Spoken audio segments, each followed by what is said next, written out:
Kamanda wa Jeshi la Polisi Kanda Maalum ya Dar es Salaam, Jumanne Murilo, amewaonya wale wote wanaopanga, kuratibu ama kutaka kushiriki kwenye uvunjifu wa amani, ikiwemo kufanya vurugu na maandamano Oktoba 29 mwaka huu 2025, akisema jeshi hilo limekula kiapo kulinda nchi pamoja na raia na mali zao.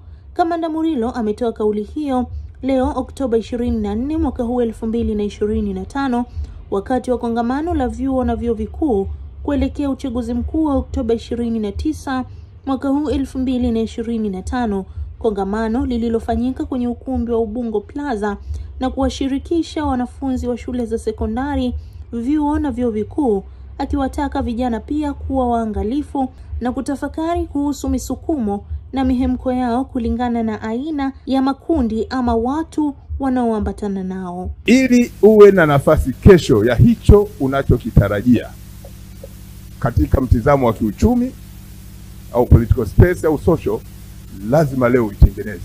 Utaingia kwenye vurugu na utajikuta unaweza ukapata uzee, ukazeeka ukiwa ndani ya vurugu. Awi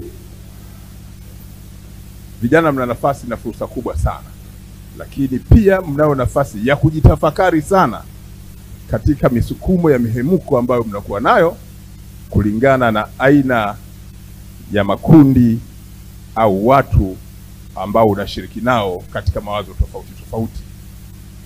Kuwa na fikra chanya au hasi katika kujadili jambo si jambo baya katika mtizamo wa kitaaluma, wanazuoni mnafahamu, lakini kuipeleka ile mitizamo katika vitendo vya vurugu, hapo ni jambo ambalo linakuwa linaleta taswira ambayo inakuwa inakinzana wakati mwingine na sheria.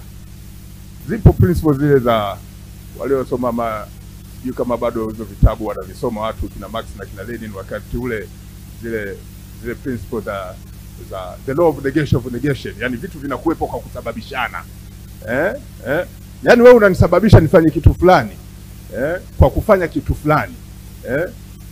Unakuwa na mtizamo fulani, unakuja kufanya kitu fulani, unanisababisha mimi nije kufanya kitu fulani kwa mujibu wa sheria. Lakini kwa hiyo kimsingi, nikiwa kamanda wa Jeshi la Polisi hapa mjini Dar es Salaam, sehemu ambayo nasikia wanasema ndio wamechagua ya kuja kufanya hicho kitu ambacho kwa mtizamo na mawazo yanayojitokeza ni cha uvunjifu wa amani kwa kufanya baadhi ya vitendo ambavyo ni kinyume cha sheria.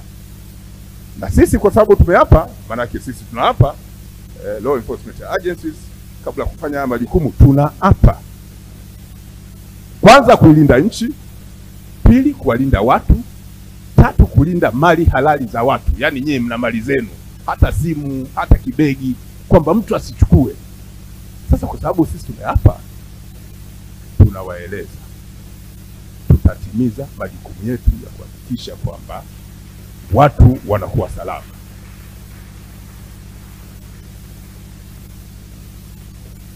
Siku hiyo watu wajitokeze kwenda kupiga kura, wafuate taratibu za kisheria. Sisi tutakuwepo barabarani, si kutisha watu, kwa ajili ya kuwalinda watu ambao wanakwenda kutimiza majukumu ya kikatiba ya kupiga kura. Najua kuna watu watakata hicho kipande kwamba Kamanda Murilo aruhusu maandamano. Big no. Siku hiyo hakuna maandamano wala hakuna vurugu. Narudia, siku hiyo hakuna maandamano wala hakuna vurugu. Siku hiyo ni ya watu kwenda bila hofu kwenye vituo vya kupiga kura na kufuata taratibu za Tume Huru ya Uchaguzi kuona kwamba nchi yetu inaendelea.